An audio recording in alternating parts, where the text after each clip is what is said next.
toi, répands ton nom, que nos cœurs puissent tomber dans l'adoration du beau nom de Jésus-Christ, le seul nom qui ait été donné pour notre salut. Amen.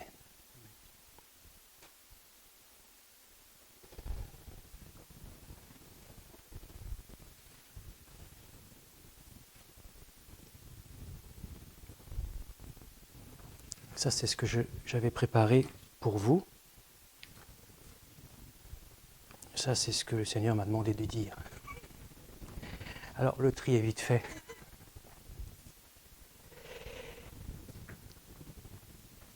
Je vous propose d'aller dans l'Exode, au chapitre 24.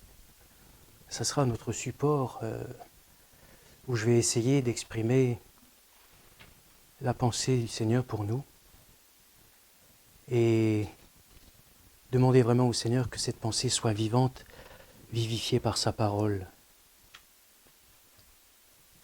Il y a beaucoup de gens qui écoutent la parole de Dieu aujourd'hui, mais elle ne produit rien. C'est comme s'ils se regardaient dans une glace et dès qu'ils sortent de la réunion, dès qu'ils sortent d'un moment de communion fraternelle, ils oublient ce qu'ils ont entendu. C'est une œuvre de séduction des derniers temps. Satan enlève tout ce qui est planté et les chrétiens, beaucoup de chrétiens ne s'en rendent pas compte. Ils ne s'en rendent pas compte qu'ils font le jeu de l'adversaire et s'imaginent que parce qu'ils ont entendu quelque chose, ils rentrent automatiquement dans la connaissance et dans la pratique de la parole, alors que c'est un mensonge. La parole est simplement tombée dans leur connaissance, mais ne produit rien. Ils se lèvent et leur cœur n'est pas changé. L'évangile auquel ils croient ne transforme pas leur vie. Et quelque chose de très négatif se passe. On le disait, c'est Satan qui enlève le peu qui a été semé. Malheureusement, ce que je viens de dire, c'est une séduction qui a pignon sur rue dans le monde évangélique. Et cette façon de faire est devenue la façon de faire. Et c'est pour ça que chaque prédicateur devrait trembler lorsqu'il annonce la parole, parce qu'on ne peut pas donner ce qu'on n'a pas reçu. Et si on parle de ce qu'on n'a pas reçu, on ne produira pas de fruits. Il n'y aura pas de fruits.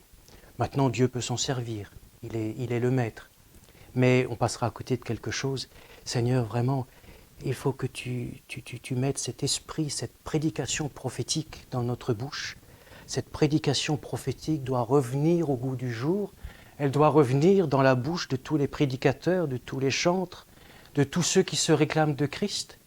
Elle doit revenir chez tous ceux et celles qui sont témoins du Seigneur Jésus-Christ.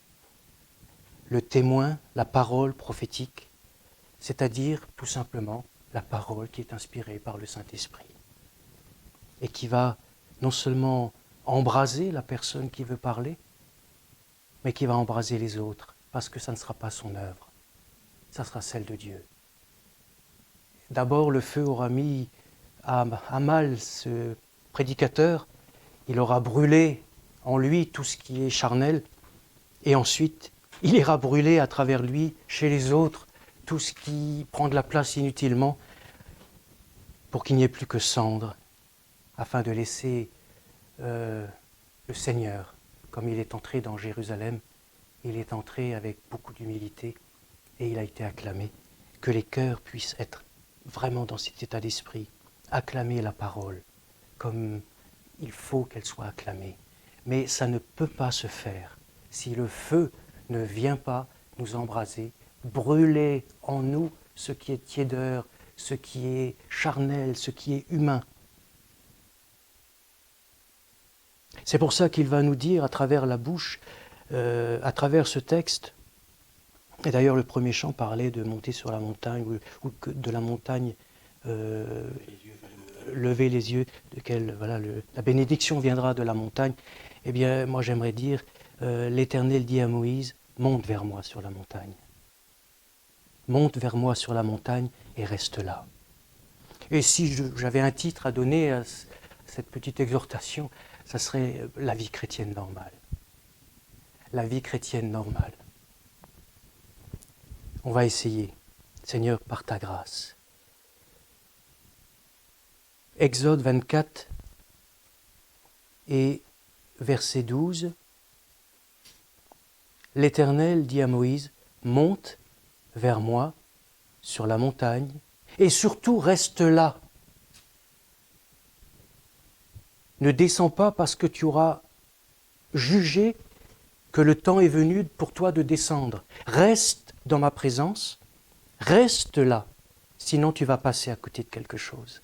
Reste sur la montagne. » Et c'est le même appel que Jésus va adresser aux Israélites lorsqu'ils seront devant le veau d'or, en train de fêter une image de Dieu qui n'était pas la véritable image. Moïse dira de la part de Dieu, « À moi ceux qui sont pour l'Éternel ». Et les Lévites se lèveront pour aller à la rencontre de Moïse, mais à travers Moïse, vous l'avez compris, c'est Christ qui appelle. C'est Christ. C'est Christ qui nous dit « Monte sur la montagne et reste là. Monte sur la montagne. » Parce que ça a une incidence dans la Nouvelle Alliance, cette parole, on la retrouve dans toute la Bible, mais il y a peut-être une pensée, une parole très forte qui peut exprimer cette même pensée, c'est quand Paul va dire, mais c'est quand vous êtes une même plante avec Christ, et par sa grâce, par son sang, il nous a ouvert une voie royale, et maintenant vous êtes assis avec Christ dans les lieux célestes.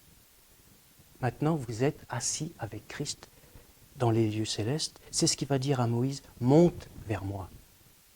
Monte vers moi. Alors bien sûr, tu ne peux pas. On va le voir, il va falloir que je t'aide, il va falloir que je mette tout en œuvre pour que tu puisses répondre à mon appel. C'est évident. C'est un peu l'appel que Jésus a donné à ses disciples lorsqu'ils ont vu cette foule qui avait faim, qui avait soif et puis qui avait besoin d'être nourrie. Alors eux, les disciples, ont trouvé une solution humaine qu'il ne faut pas critiquer, mais elle reste humaine, alors que Dieu avait une autre solution. Il voulait les emmener au miracle. Il veut toujours nous emmener au miracle. Monte vers moi, parce que tu vas connaître le miracle de la multiplication. Le peu que tu vas m'offrir, je vais le multiplier pour les besoins de mon œuvre. Monte vers moi.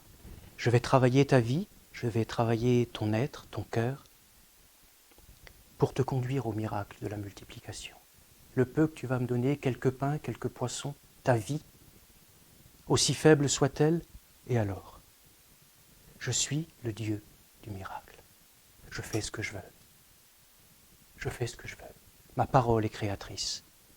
Et si j'ai décidé, je paraphrase, de donner aux hommes la possibilité de prêcher mon évangile et puis de leur demander d'être plus que parfaits, d'être parfaits, c'est pas pour qu'ils essayent par eux-mêmes de l'être, ils n'y arriveront jamais. C'est pour qu'à un moment donné, ils comprennent grâce à l'évangile qu'il faut que je le fasse à leur place. Et à ce moment-là, ils pourront monter sur la montagne. Et à ce moment-là, ils se retrouveront dans la révélation de « je suis assis avec Christ dans les lieux célestes » et là, tout change. Tout change parce que c'est une position spirituelle qui est réelle, trop peu connue dans nos milieux évangéliques, parce qu'on s'obstine à prêcher un évangile terrestre, un évangile qui ne libère pas, qui ne libère plus, même si Dieu s'en sert occasionnellement pour sauver, pour faire ce qu'il veut, on l'a dit tout à l'heure, mais cet évangile terrestre ne nous amène plus dans une véritable libération intérieure. Libération sur la loi du péché qui gouverne nos membres, libération intérieure sur notre manque de communion et sur cette vieille nature qui nous frustre encore et encore, nous refusant l'accès d'une pleine communion avec le Créateur pour retrouver ce qui existait dans le Jardin d'Éden, cette communion de chaque instant entre la créature et le Créateur, sans intermédiaire, sans doctrine, sans quoi que ce soit, sans dénomination, sans mouvement, système religieux, programme religieux de toutes sortes, même s'il faut faire les choses dans l'ordre, bien sûr, il faut que tout soit ordonné, Mais je crois qu'on est trop tombé dans les systèmes d'organisation et on a oublié que si la vie n'est pas là à vivifier nos systèmes d'organisation, eh bien tout s'effrite. Et il ne restera plus que, c'est la Bible qui le dit, c'est pas moi, dans ces fins de temps d'apostasie que la Bible prédit pour l'Église, il ne restera plus qu'un figuier verdoyant, mais sans fruit. Alors que Christ, voulant s'approcher de ce figuier parce qu'il a faim de consommer notre foi, il a faim de consommer les fruits portés par notre foi, qui est en fait la foi de Jésus en nous, il a faim de s'en nourrir, il n'en trouvera plus. Et c'est à ce moment-là que les portes se fermeront, les portes de la grâce. C'est à ce moment-là que la trompette sonnera, parce qu'il n'y aura pas le choix. Il n'y aura pas le choix. Christ reviendra et il y aura la première résurrection. Et c'est quelque chose qui sera incontournable, parce que même les élus risqueront d'être séduits. Monte vers moi sur la montagne et reste là.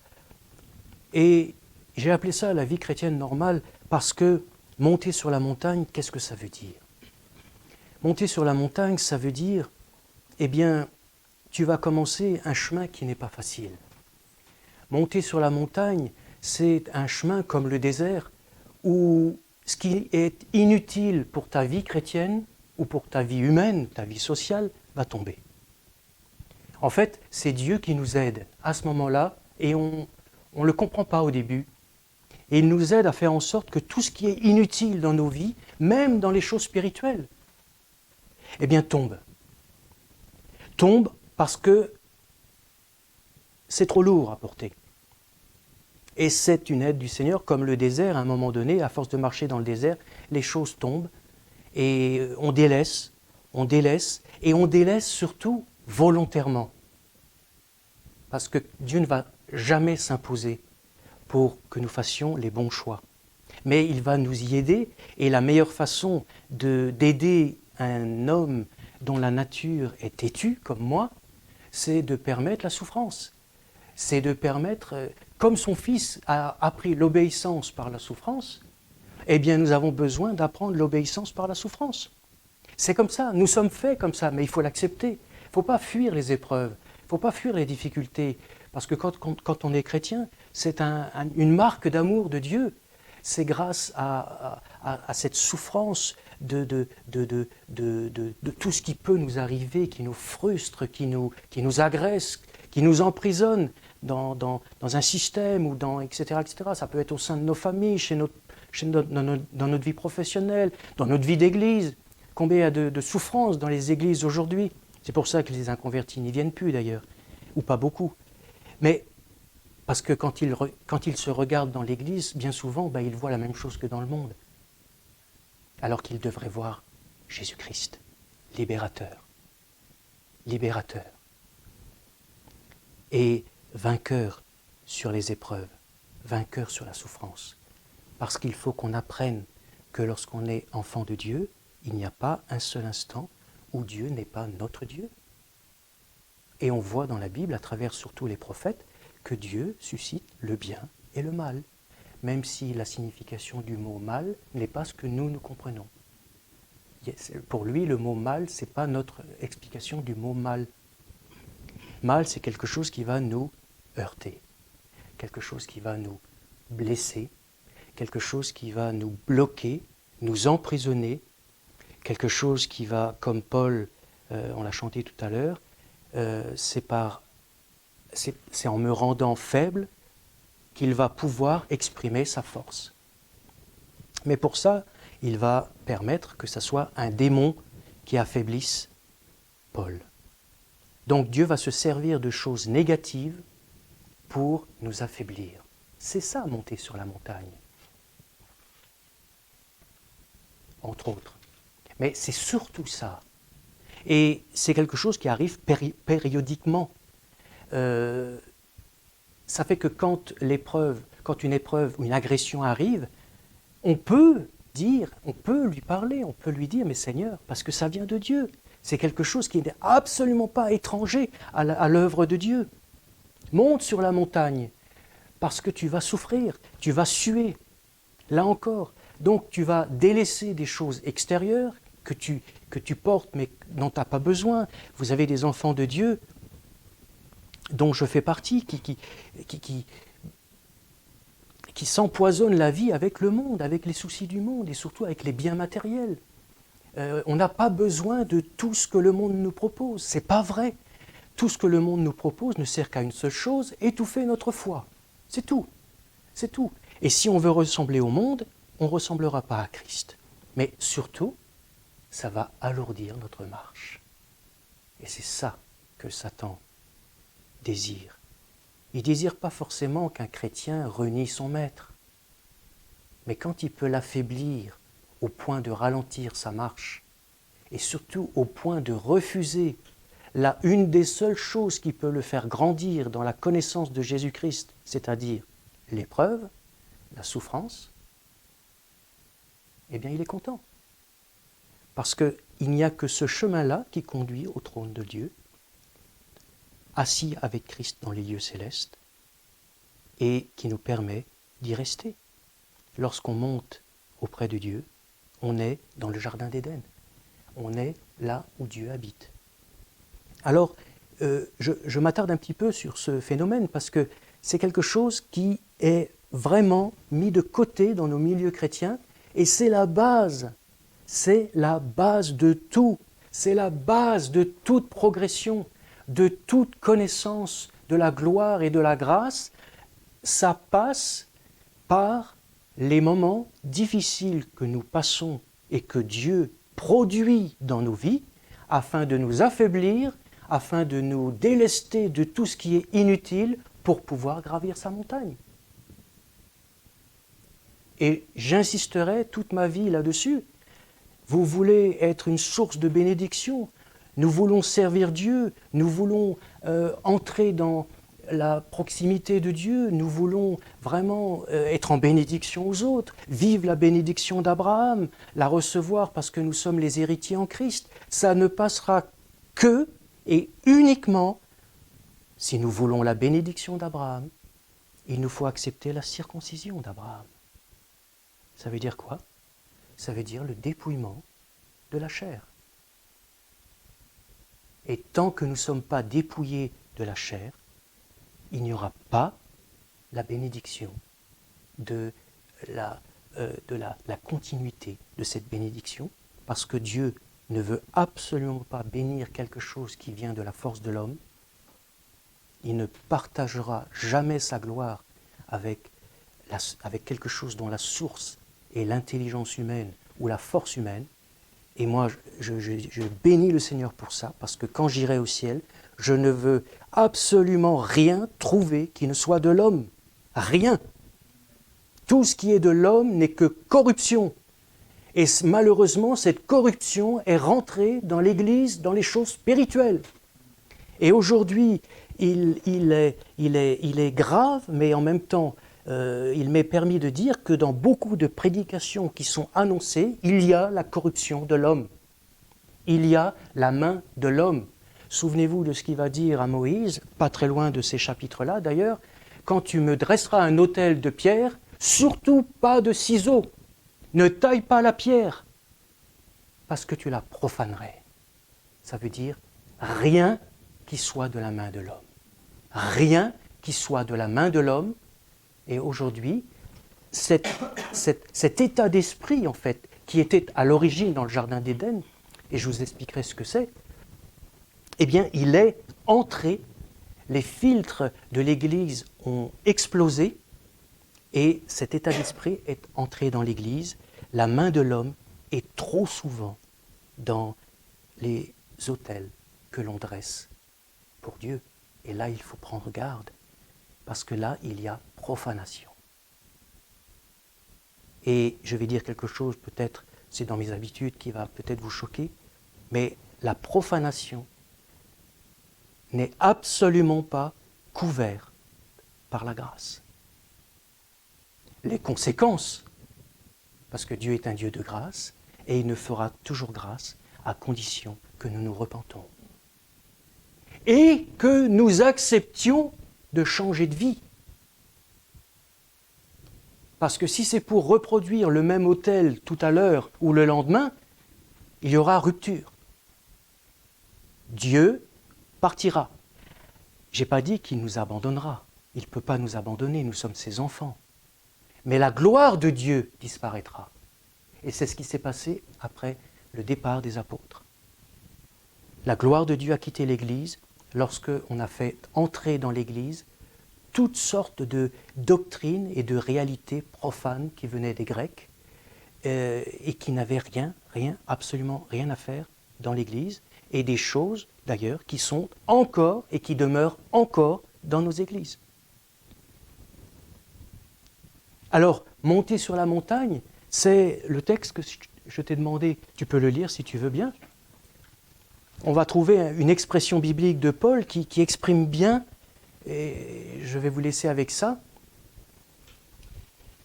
Si du moins c'est bien lui que vous avez entendu, et si c'est en lui que vous avez été instruits, conformément à la vérité qui est en Jésus, il s'agit de vous défaire de l'homme ancien qui correspond à votre conduite passée et qui périt sous l'effet des désirs trompeurs. Et dans d'autres traductions, c'est vous dépouiller. Vous dépouiller de l'ancien homme pour vous revêtir du nouveau. Qu'est-ce que ça veut dire? Vous dépouiller de l'ancien homme, de l'homme ancien. Ça veut dire que votre nature charnelle doit mourir. Ça veut dire que votre nature, on va employer d'autres termes que la Bible emploie, que votre nature adamique, c'est-à-dire la nature humaine héritée d'Adam, qu'on se transmet de génération en génération, cette nature charnelle, ce moi, il y a peut-être encore d'autres expressions, voilà, mais bon, elles sont déjà claires. Vous devez vous en dépouiller. Il n'est pas dit que Dieu le fera. C'est à vous de le faire. Et je fais encore une digression. Je pense à ce que je disais tout à l'heure par rapport aux prédications qui sont données. Et à la fin des prédications, on a l'habitude d'imposer les mains et puis de bénir les gens sous imposition des mains, etc., par rapport à ce qui a été dit dans la prédication. C'est un non-sens. C'est un non-sens. C'est presque un geste magique. Je ne dis pas que Dieu ne peut pas bénir à travers cet acte de foi, bien sûr. Mais on en a fait un acte magique. On en a fait une tradition d'homme. On en a fait quelque chose de religieux. Dieu nous donne la possibilité de nous dépouiller de notre vieil homme dans la mesure où le nouvel homme, c'est-à-dire l'esprit, la nature de Jésus, grandit en nous. Il faut qu'il croisse et que je diminue. Seulement, si on ne s'attarde pas à rechercher cette œuvre du Saint-Esprit en nous, on va tourner en rond dans notre désert, toute notre vie. Et c'est ce qui est arrivé à ce que l'on peut considérer comme étant la première Église, c'est-à-dire les Hébreux dans le désert, la première génération, qui symbolise bien le peuple, le moment de la chair, le peuple de Dieu, béni par Dieu, baigné dans les grâces de Dieu, qui buvait, qui a bu au rocher du salut, donc qui était vraiment la première Église, mais qui a eu ses limites et qui n'a pas voulu se dépouiller de ce que la Bible appelle sa nuque raide, c'est-à-dire sa volonté propre, son opposition, sa résistance, toujours en train de murmurer, jamais content. Et dès que Dieu les mettait à l'épreuve, eh bien, on paniquait, on murmurait contre Dieu. Mais Dieu, qu'est-ce qui se passe? Où je suis? Qui suis-je? Où vais-je? Mais c'est bien les choses que l'on vit aujourd'hui dans nos églises. Pourquoi? Parce que les chrétiens n'ont pas appris, et ce n'est pas péjoratif ce que je dis, mais n'ont pas appris à faire la différence entre l'âme et l'esprit. Ils n'ont pas appris à laisser le Saint-Esprit faire cette séparation entre âme et esprit. L'âme qui est notre vieille nature et l'esprit qui est notre nouvelle nature, c'est-à-dire la nature de Christ que l'on reçoit à notre conversion, ce qui s'appelle la nouvelle naissance. Lorsque nous sommes nés de nouveau, il n'y a que notre esprit qui est ressuscité. Notre esprit est ressuscité parce qu'il était mort à cause du péché. Mais notre vieille nature n'est pas ressuscitée. Et c'est elle qu'il faut mettre à mort, entre guillemets. C'est elle qui doit être bridée, mais pas par nos propres forces, par la force du Seigneur en nous. Et ensuite, bien comprendre la séparation que doit faire la parole de Dieu entre âme et esprit, afin que toutes les choses religieuses et que le plus possible de nos choix dans notre vie quotidienne se fassent dans un mouvement de l'esprit en nous et non pas par la chair. Notre vie professionnelle, notre vie sentimentale, notre vie de famille, notre vie sociale, notre vie religieuse, attention à nos choix charnels, parce qu'il y aura toujours des conséquences. Aujourd'hui, je répète encore, l'Église est comme elle est, c'est-à-dire affaiblie, malheureusement, tellement affaiblie parce qu'elle a fait le choix d'une non-séparation. Elle est comme la première génération dans le désert. C'est la génération de l'âme, c'est la génération de la chair. Dieu l'aimera, mais il y aura une conséquence, c'est qu'elle n'entrera pas en Canaan. Et là, on peut presque parler des vierges folles. Monte vers moi, parce que je vais te dépouiller. Je vais t'aider, je vais te montrer comment te dépouiller du vieil homme. Parce que je vais t'emmener dans un lieu qui est saint. Je vais t'emmener dans ma présence. Donc il va falloir que tu enlèves tes sandales de tes pieds, parce que la terre sur laquelle tu vas te tenir est une terre sainte. Donc je vais t'aider à te dépouiller de tout ce qui est impur, de tout ce que moi je trouve impur. Je vais te le montrer. Et au fur et à mesure, je vais voir sur le chemin que tu as emprunté, je vais voir que tu as laissé tomber telle ou telle chose par mon esprit. Donc ça va être mon œuvre. Et je t'attends, je t'accueille, je t'attends avec impatience tout en haut, dans ce lieu qui est saint, parce que tout ce que tu vas laisser tomber, tout ce que je vais permettre au Saint-Esprit de t'enlever de ta vie, ne peut pas subsister dans ma présence. Saint, saint, saint est l'Éternel des armées, c'est le mot d'ordre du nouveau royaume dans lequel nous sommes. Sainteté à l'Éternel, c'est la devise des vainqueurs. Sainteté à l'Éternel, dans tout ce que nous faisons, dans tout ce que nous buvons, dans tout ce que nous mangeons, dans notre façon de parler, dans notre façon de nous tenir. Sainteté à l'Éternel, avant de prêcher quoi que ce soit, avant d'ouvrir la Bible. Sainteté à l'Éternel, c'est le mot d'ordre qui restera une éternité. Sainteté à l'Éternel. Enlève les souliers de tes pieds, les sandales de tes pieds. Tout le monde dit Amen, mais qui le fait ? Vraiment. Et puis, on va avancer un petit peu. C'est un premier principe que je laisse sur votre cœur. On va avancer un peu et puis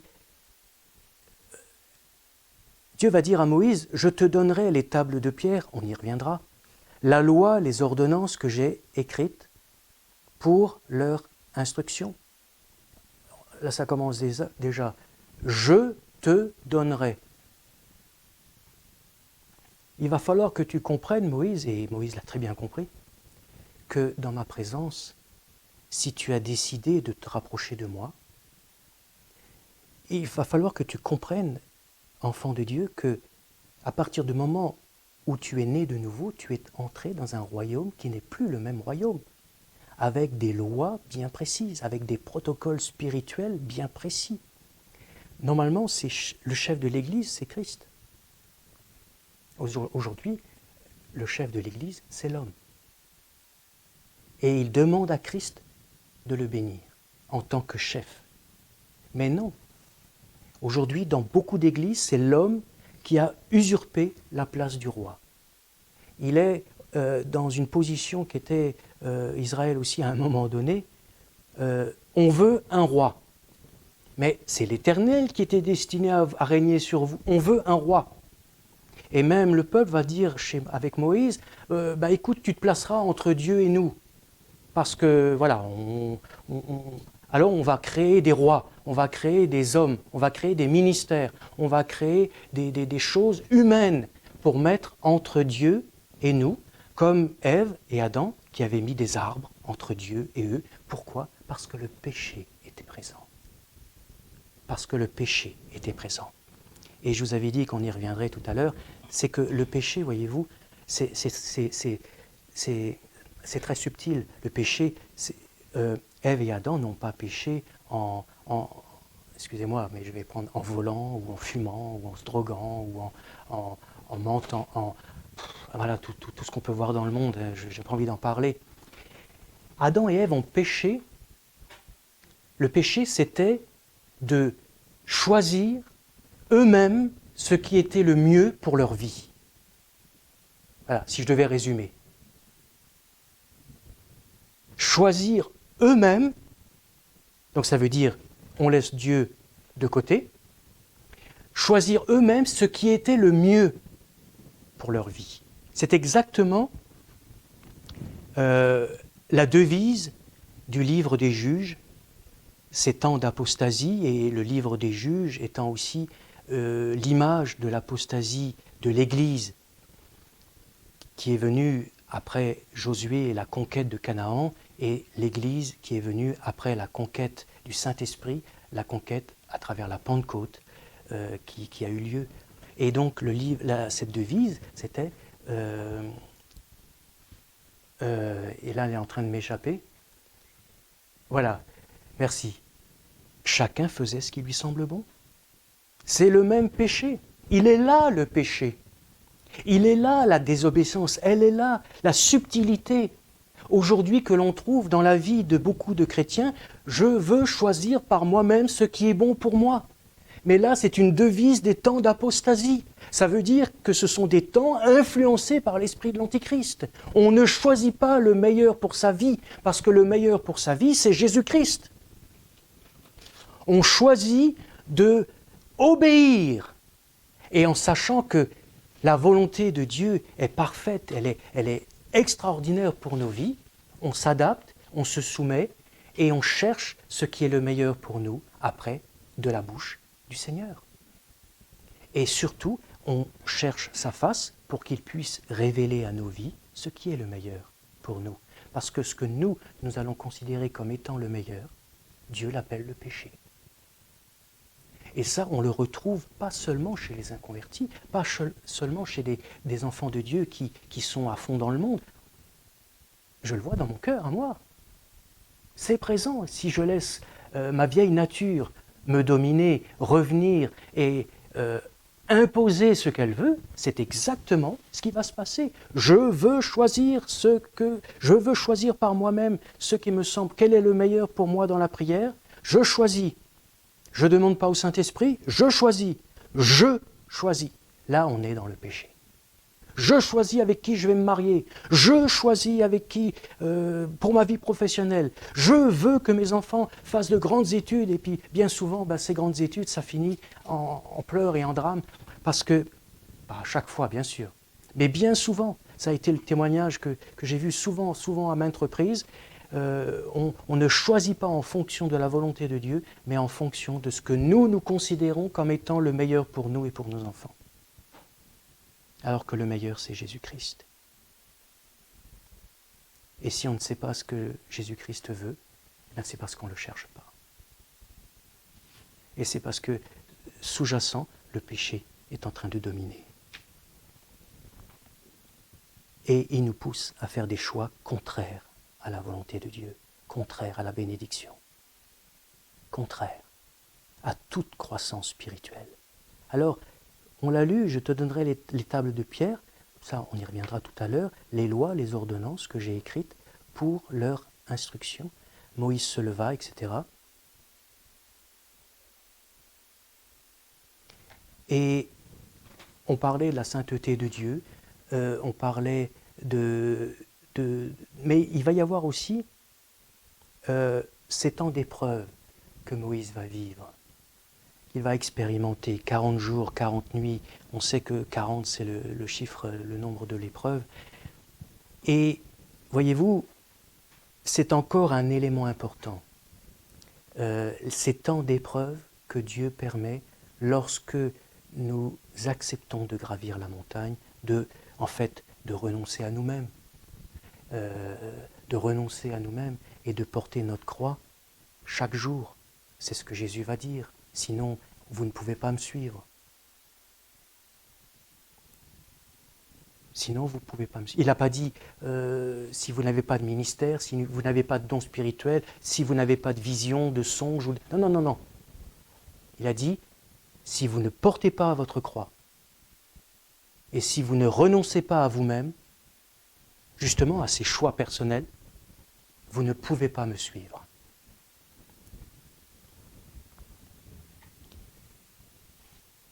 Et il y aura ces temps d'épreuve, disais-je, quelque chose, ces temps d'épreuve qui vont servir à entériner toute l'œuvre du Saint-Esprit en nous, à véritablement faire que l'œuvre que le Saint-Esprit a pu faire dans notre renoncement, dans cette acceptation de la croix, dans toutes les choses que nous avons délaissées, etc., le Saint-Esprit va venir entériner, il va rendre les choses spirituelles. C'est quelque chose qui va nous libérer de nous-mêmes.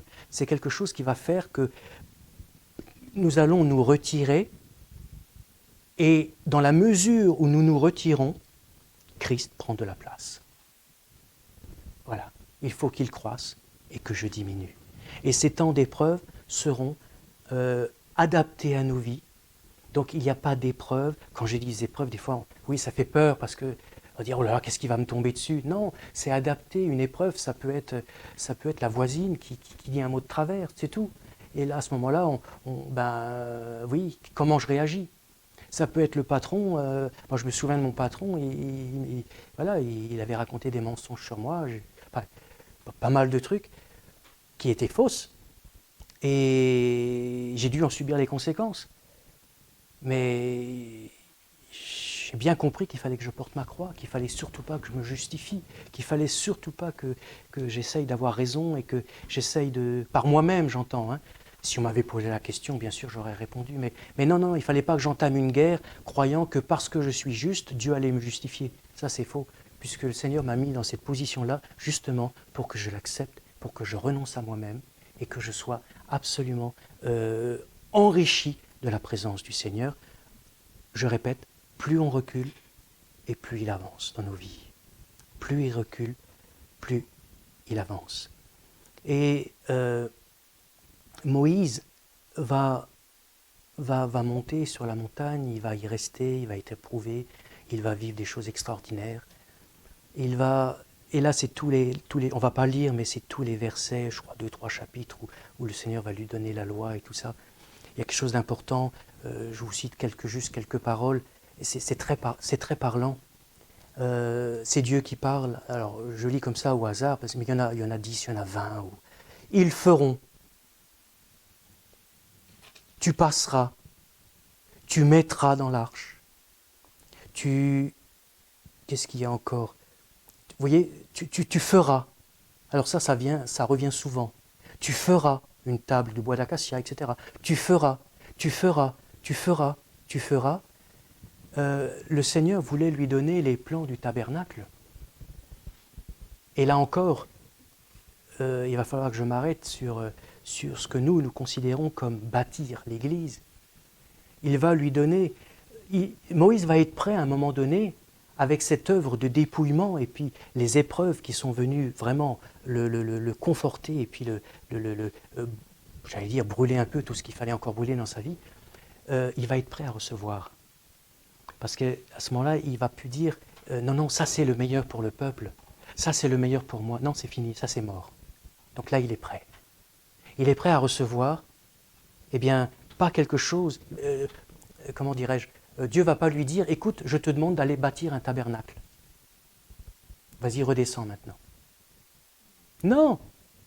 Non seulement il lui dit de bâtir un tabernacle, mais il lui dit, attention, maintenant tu le feras en fonction de mes plans, de mes besoins, selon mes desseins. Parce que ce tabernacle-là, il a une résonance, il a une incidence que tu ne peux même pas comprendre. Et c'est exactement ce que la pensée du Seigneur lorsqu'il va dire « Je bâtirai mon Église ». c'est pas un feu vert pour tous les enfants de Dieu pour faire n'importe quoi, n'importe où, n'importe comment, sous prétexte que je veux conduire l'Église ou construire l'Église. Non, non. Non seulement je veux bâtir l'Église, mais je veux vous donner les normes pour l'Église. Je veux vous donner les couleurs à choisir, les matériaux, l'endroit où il faudra le poser. Je bâtirai mon Église et aujourd'hui les hommes disent « bâtissons l'Église de Dieu ». Et j'ouvre une parenthèse, mais quand les hommes disent « bâtissons l'Église de Dieu », faisons des rencontres, cherchons ce qui est le mieux pour nous, cherchons ce qui est le mieux pour l'Église et bâtissons, il y a une forte arrière-pensée vers l'expression de Babylone « faisons-nous un nom ». Bâtissons une ville, bâtissons par nos propres forces. Bâtissons indépendamment de Dieu. Mais nous, on ne va pas jusqu'à là, parce qu'on va demander bien souvent dans nos rayons de prière de bénir, de ce que Dieu doit bénir l'œuvre de nos mains. Et ça, Dieu ne le fera jamais. Jamais. Et heureusement. Donc il va lui donner les mensurations, il va lui donner vraiment « tu feras ». Mais relisez, vous verrez, c'est continuellement, avant de descendre, donner au peuple la loi, etc. Les ordonnances de Dieu, c'est « tu feras, tu mettras, il faudra que tu feras ». Voilà, il était prêt à obéir. Dieu avait œuvré dans sa vie, c'est pour ça qu'il faut renoncer à soi-même. C'est pour ça qu'il faut perdre sa vie, pour que l'on soit capable à un moment donné à l'obéissance par les choses que l'on a souffertes. Et à ce moment-là, Dieu va dire, maintenant, puisque le Seigneur a décidé de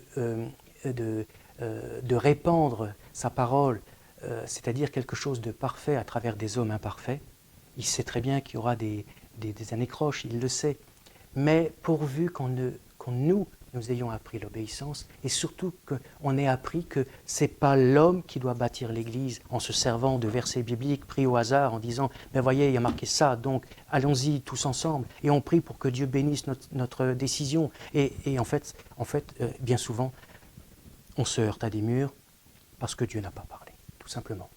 Et parce que Dieu dit « c'est pas comme ça, les protocoles divins ne sont pas comme ça, c'est pas comme ça ».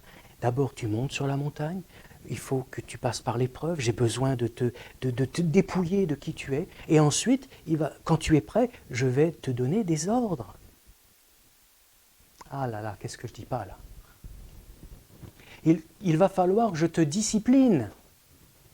Il va falloir que tu comprennes que ma parole, c'est un commandement indiscutable, incontournable, incontestable.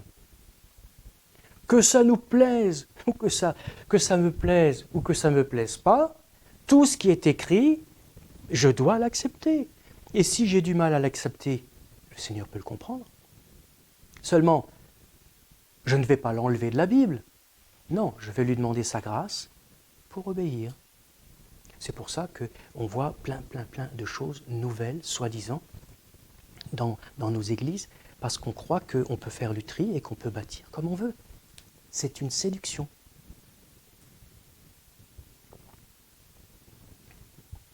C'est une séduction de l'ennemi, et tout ce que je viens de dire, c'est d'abord valable pour notre cœur. La même séduction peut gagner notre cœur si nous ne prenons pas garde, si nous ne laissons pas le Saint-Esprit nous dépouiller de notre vieille nature. Tôt ou tard, elle prendra les dessus, et tôt ou tard, dans des moments cruciaux, eh bien, on choisira quelque chose qui nous plaît au lieu d'aller chercher la volonté de notre Dieu. Mais, excusez-moi, mais ce que je vous dis, il l'a fait avec Noé. Tu construiras une arche. Seulement, tu ne la feras pas selon tes interprétations. Là encore, je vais te donner les mesures, je vais te donner le bois, je vais te donner la disposition, etc., etc. Je vais te dire, le temple, c'est pareil. Salomon ne s'est pas dit, tiens, je vais construire le temple de l'Éternel. Non, je vais te dire comment il faut le construire. Vous voyez où je vais en venir? On a des exemples qui nous montrent les protocoles de Dieu. Mais aujourd'hui, je regrette, ce n'est plus Christ qui bâtit l'Église, c'est l'homme. Christ n'est plus sur son trône dans l'Église. L'homme a pris sa place, sauf à de rares endroits où on cherche la volonté du Seigneur. Et que le Seigneur suscite davantage d'endroits de ce style, où on va chercher les protocoles de Dieu pour pouvoir jouir enfin après de la bénédiction. Et ensuite, qu'est-ce qui va se passer avec le tabernacle? C'est lui le tabernacle qui va être la lumière des nations, pas les hommes. Si les hommes si les Juifs sont ce qu'ils sont, c'est pas à cause d'eux, même si c'est un peuple choisi, c'est à cause du tabernacle. Et vous savez, le tabernacle, qui c'est? Le tabernacle, c'est pas un ensemble de bois enchevêtrés ou alors bien posé avec des... Non, c'est pour ça que c'est précieux. Le tabernacle, c'est une personne vivante. Le tabernacle porte un nom. Le tabernacle de Dieu, c'est Jésus-Christ. L'arche de Noé, c'est Jésus-Christ. Le temple qui a été construit, c'est Jésus-Christ. La nouvelle Jérusalem qui vient, c'est Jésus-Christ. C'est la personne de Jésus-Christ. Alors vous comprenez qu'on ne peut pas construire Jésus-Christ comme bon nous semble. On ne peut pas bâtir l'Église. Non, c'est Jésus-Christ qui bâtit l'Église. Et c'est le Père qui bâtit l'Église à travers Jésus-Christ et à travers le Saint-Esprit qu'il a mis en nous. C'est pour ça qu'il nous faut une obéissance totale. Moi le premier. Totale. Et c'est pour ça aussi que vous avez des vies chrétiennes comme l'arche. L'arche, elle est montée, l'arche de Noé, est montée au fil de l'eau. L'eau est montée, le déluge est monté, mais l'arche, elle a surnagé, puis elle est montée, elle était toujours au-dessus. Elle était peut-être dans la tempête, certainement, mais c'est pas grave. Mais elle était au-dessus. Et elle était au-dessus parce qu'elle respectait les mesures, les ordres, les commandements. Elle a été construite sur les fondements de la parole. C'est la seule raison. Il n'y a pas d'autre raison. Et nos vies ne peuvent surnager dans ces temps d'apostasie qui vont grandir encore que dans la mesure où nous accepterons que Dieu construise en nous son tabernacle, c'est-à-dire la personne de Jésus-Christ et rien d'autre. Christ veut construire l'Église en nous, mais on n'a pas à y mettre nos mains. Souvenez-vous d'Usa, je crois qu'il s'appelait, quand il a mis la main sur l'arche. On n'a pas à mettre la main sur l'œuvre de Dieu, sauf si Dieu nous permet de le faire. Ça, c'est autre chose. Et c'est pour ça que je parlais beaucoup de sainteté à l'Éternel. Sainteté à l'Éternel. Rien dans sa présence ne peut venir te souiller. Rien. Il n'y a pas d'à peu près. Il n'y a pas de « Oh Seigneur, je fais ça, mais bon... Non, ça n'existe pas. C'est soit oui, soit non. Soit c'est la bénédiction, soit c'est la malédiction. Soit c'est la lumière, soit c'est les ténèbres, soit c'est l'esprit. La marche par l'esprit, soit c'est la marche par la chair. Et on sait que c'est la deuxième génération, je vous ai parlé de la première, qui symbolisait la chair, et la deuxième génération, c'est celle qui symbolise l'esprit, et c'est elle qui est entrée dans le pays de la promesse, en passant par le rocher, et là je vais encore oublier son nom, le deuxième rocher, le deuxième rocher, là, Bornéa, ou j'ai le nom qui m'échappe. Ils ont bu d'abord au premier rocher de leur salut, et à la fin, juste avant de rentrer dans le pays de Canaan, avant la mer Rouge, il y avait le deuxième rocher. Oui, Barnéa, voilà. Kadesh. Et c'est là qu'ils ont bu, il ne fallait surtout pas le frapper, puisque Christ avait déjà été frappé, il fallait simplement parler, et n'oubliez jamais que ce rocher-là, donc Kadesh, etc., il y a une notion de sainteté. C'est saint. Voilà. Donc en hébreu, c'est saint. Voilà. Donc, vous voyez, la chair ne peut pas arriver à la sainteté. Même s'ils ont bu, mais comprenez, il n'y a pas eu d'héritage. Mais quand vous passez par la sainteté, en haut de la montagne, dans la présence de Dieu, assis avec Christ, on est dans la sainteté, on fait en sorte d'y rester. Et là, qu'est-ce qui se passe? Eh bien, Dieu nous révèle les plans du tabernacle. Il nous révèle le plan de l'arche. Il nous révèle de ce plan de l'arche qui va surnager au-dessus des épreuves, quoique étant bousculé quand même par les eaux en furie. mais on va traverser l'apostasie que Dieu nous a prédit à travers sa parole dans les temps dans lesquels nous sommes. Et j'allais dire, le Seigneur revient bientôt, c'est vrai, et n'oubliez pas que cette apostasie va en grandissant jusqu'au retour du Seigneur, et il est clair que enfin ceux que j'ai lus en tout cas, les enseignants de la Bible, s'entendent pour dire que l'image de la dernière Église des temps de la fin dans lesquels nous sommes, c'est bien l'Église de Laodicée. Donc c'est une Église qui choisit par elle-même. Voyez, le péché d'Adam, c'est une Église qui choisit par elle-même ce qui est le meilleur pour elle. Et donc ça l'attiédit. Elle n'a plus de force. Parce que ce n'est pas spirituel. Et pour finir avec l'arche de Noé, à un moment donné, cette arche va entrer dans la résurrection. Le monde corrompu va mourir, va disparaître, mort avec Christ, et l'arche va être déposée sur une nouvelle création, en quelque sorte, ressuscitée avec Christ. Et à partir de là, Dieu peut construire, dans la résurrection. Il ne construira jamais dans notre vieille nature qui fait partie de ce monde corrompu, mort, et qui ne peut pas accueillir les choses de Dieu.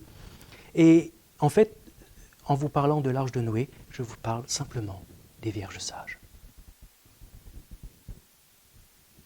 qui ont accepté de mourir à elles-mêmes, qui ont accepté d'être dépouillées de tout ce qui est corrompu aux yeux de Dieu, que ce soit humain ou spirituel, des vierges sages, qui ont accepté de suivre l'agneau partout où il allait, même dans l'épreuve, même dans la souffrance, dans la difficulté, et qui ont accepté d'être dépouillés surtout de cette faculté de choisir par eux-mêmes et qui ont accepté d'aller partout suivre l'agneau, sur la croix ou dans les etc.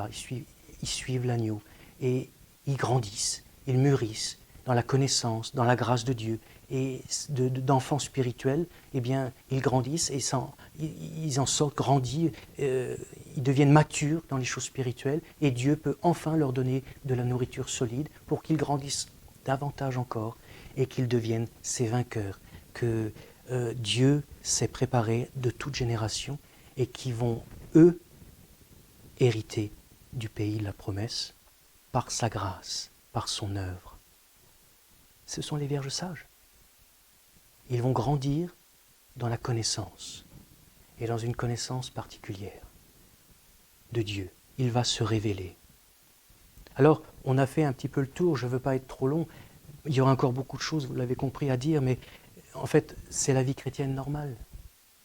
Chose qu'on oublie aujourd'hui, on veut servir Dieu, et puis c'est bien. Mais mourrez d'abord. Mourrez à vous-même d'abord. Parce que les outres neuves, les outres vieilles ne peuvent pas recevoir la plénitude du Saint-Esprit. Il y a des risques. Et ce n'est pas parce que Dieu ne veut pas, c'est parce qu'il ne veut pas vous faire du mal. Parce que le vin nouveau dans les outres vieilles, ça ne tient pas, ça casse tout. Il faut des outres neuves. Il faut nous dépouiller du vieil homme pour revêtir l'homme nouveau. Lui pourra être rempli du Saint-Esprit et accomplir à ce moment-là les tâches que Dieu a préparées d'avance. Pour lui, là tout change. Et on comprend mieux la marche par l'esprit et la marche par la chair. L'un et l'autre sont opposés.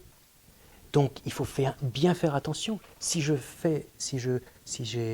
rentre dans un choix charnel dans les choses spirituelles, ça ne peut créer que le tohu-bohu. Et donc je ne peux pas voir clair. Je ne peux pas. Et bien souvent, le Seigneur est obligé de nous laisser un peu nous débattre et nous cogner la tête des fois contre des murs, des portes fermées, jusqu'au moment où on comprenne où, ben non, j'ai agi par mes propres forces. Non, montons sur la montagne et restez-y. Et Moïse, même en redescendant, son cœur est resté toute sa vie en haut sur la montagne. Il a compris que sa place c'était là-haut. Et lui, il a dit, je suis crucifié au monde. Sous-entendu, est-ce que vous l'êtes, vous? Je suis crucifié à moi-même. Sous-entendu, est-ce que vous l'êtes, vous? Et à partir de là, tout change. Dieu se révèle. Le voile déchiré nous ouvre la porte vers la communion intense du lieu très saint. Et ce voile déchiré, on ne peut le vivre expérimentalement en nous-mêmes que dans la mesure où le Saint-Esprit nous ouvre les yeux de notre cœur sur la mort de Jésus, parce que c'est quand il est mort que le voile s'est déchiré. Et c'est à ce moment-là, quand nos yeux spirituels voient la crucifixion, la mort de Jésus, et surtout lorsque on considère que, on comprend tout d'un coup que nous étions en Christ quand il est mort, que pour nous aussi, le voile se déchire. Et là, on entre dans le jardin d'Éden, le lieu très saint. En fait, le lieu très saint, c'est le trône. Donc, tu rentres dans le trône, et tu rentres dans le trône pour régner. Ça ne veut pas dire que ça fait de toi un être supérieur ou un Superman spirituel, parce que Dieu s'occupe de toi. Il n'y a pas de problème. Il va te garder dans l'humilité. Il n'y a aucun souci, faites-lui confiance. Mais c'est trop merveilleux. Cette communion avec lui. Alors oui, la vie chrétienne normale. Et ensuite, alors, parce que tout cet ensemble-là, je l'ai dit tout à l'heure, c'est la circoncision du cœur. Donc c'est la séparation de la chair et de l'esprit. La circoncision de cœur que nous donne le Seigneur, c'est un don. On peut dire la sanctification, c'est un don. On peut dire la libération de la loi du péché qui est en nous, c'est un don que nous devons demander, que nous pouvons recevoir par la foi, qu'il nous donne. Et à ce moment-là, ça nous permet d'aller plus loin, de la même manière, la justification, etc. Et nous devenons, mais j'allais dire presque naturellement, mais c'est miraculeusement, au même bénéfice des bénédictions d'Abraham. Nous sommes les descendants d'Abraham en Jésus-Christ. Et donc la bénédiction suprême, j'allais dire, d'Abraham, c'était d'enfanter sa descendance. Et Dieu lui dit, je te donnerai une descendance. Et ce qui travaille nos cœurs, nous qui voulons servir le Seigneur, c'est ça. Nous voulons que Dieu nous donne une descendance spirituelle, parce que c'est notre vocation, parce que le cœur de la bénédiction, elle est là. Je veux, à travers vous, susciter un peuple nombreux. C'est pour ça qu'il va dire, je bâtirai mon Église. Laissez-moi bâtir mon Église. Donc à travers vous, je susciterai ce peuple. Je susciterai, je bâtirai. Ma maison sera appelée une maison de prière, mais vous en avez fait une caverne de voleurs. Ça veut dire, vous en avez fait autre chose.